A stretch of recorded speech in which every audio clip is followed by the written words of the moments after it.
Government నువ్వు ఉన్నది తెలంగాణలో ఉండి నేను సండే థియేటర్ నీకు వెళ్తున్నా. నాకు పోలీస్ ప్రొటెక్షన్ కావాలని ఒక్క మాట ఒక ఫోన్ కాల్ చేస్తే నీకు అక్కడ బాడీ గార్డ్ ఉన్నా అందరూ ఉన్నారు కదా. విశ్వాసం నేను కూడా అల్లు అర్జున్ ఫ్యాన్స్ అనుకో, ఉదాహరణ చెప్తున్నా. అదే ఉదాహరణ అయితే నువ్వు హీరో అన్ని ఎన్ని కోట్లు పెట్టినా అదే పర్వాలేదు. నువ్వు పోయిన తర్వాత అక్కడ సందర్భం ఇలా ఉంటుంది. నేను సినిమా నుంచి నేను చూస్తూనే ఉన్నా, చిన్నప్పటి నుంచి చూస్తూనే ఉన్నా. కానీ ఇప్పుడు మీ కుటుంబం వల్ల ఇలా వస్తుంది. ఒక్కొక్క నిమిషం అయితే ఒక పోలీస్ ప్రొటెక్షన్ తీసుకుంటే ఇదంతా జరిగేది కాదు కదా. పోలీస్ ప్రొటెక్షన్స్ ఎంతవరకు అని ఇస్తారండి? ఎంతవరకు నువ్వు తీసుకోవాలి? ఫస్ట్ ఆఫ్ ఆల్ నువ్వు తీసుకున్నావా? తీసుకోవడానికి పోలీస్ అసలు ఆయన పోలీస్ ప్రొటెక్షన్ తీసుకున్నట్లయితే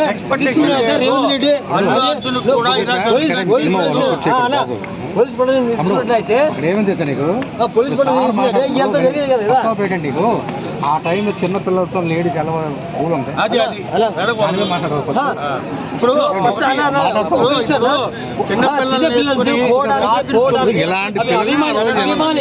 అల్లు అర్జున్ అంటారా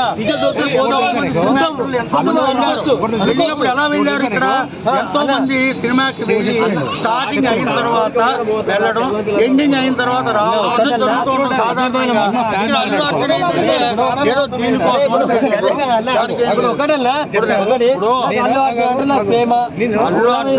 తప్పేమీ లేదండి. అలా జరుగుతున్నా ఆయన కూడా అనుకోలేదు.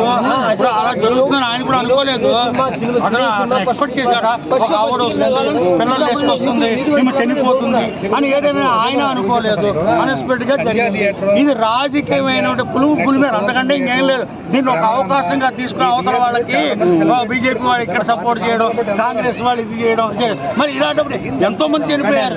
ఒకసారి చిరంజీవి సినిమా కానీ వచ్చి కారు బాల్తో పడిపోయింది, చనిపోయారు. మరి పార్టీ విషయంలో మన ఇతనికి జూనియర్ ఎన్టీఆర్కి యాక్సిడెంట్ జరిగింది. ఇలా జరుగుతూనే ఉన్నది. జనరల్ గా ఏం తప్పేమి కాదు. కాంప్రమైజ్ చేశారు. వాళ్ళు 2 కోట్లు ఇస్తున్నారు ఆ ఫ్యామిలీకి, వెరీ గుడ్. దాని గురించే కాదు, రాజకీయమైనటువంటిది దీంట్లో అసలు అవసరమే లేదు. నన్ను అడిగితే నేనేదో జైల్లో ఉన్నాడు, సుమన్ 6 నెలలు జైల్లో ఉన్నప్పుడు ఏమైంది? చంద్రబాబు నాయుడు గారు 54 రోజులు జైల్లో ఉన్నప్పుడు ఏమైంది? ఎవరి నుంచి పలకరించారు? ఈయన 4-5 నెలలు జైల్లో ఉన్న నేను మాత్రం అందరూ విడిపోయి పలకరించేసి కౌలించేసుకుని అది కాబట్టి ఇది ఏమిటంటే కేవలం ఈ రాజకీయంగా ఒక అవకాశం తీసుకోవడం అంటే దీంట్లో ఎటువంటి పాయింట్ ఏమీ లేదు. వాళ్ళకి నష్టపరిహారం ఇచ్చారు. మీరు అన్నట్టు ఏంటంటే ఇది కాంగ్రెస్ గవర్నమెంట్ కి సినిమా ఫీల్డ్ చేయకపోవడం అన్నది ఏంటంటే ఒక విధమైనటువంటి చేద్దామని మొదట్లో చేసుకుంటే బాగుండేది. ఎవరికి వాడు సెల్ఫిష్నెస్ తీసుకున్నారండి. ఎప్పుడైతే ఎన్క్లోజర్ నాగార్జున గారిది పడగొట్టారో దాంతో ఎవరు సెల్ఫిష్ వాళ్ళు తీసుకున్నారు అనమాట. ఆ తర్వాత ఇప్పుడు అంతా కాంప్రమైజ్ అయిపోయారు. ఒకటే ఆటోమేటిక్ కాంప్రమైజ్ అయిపోతుంది.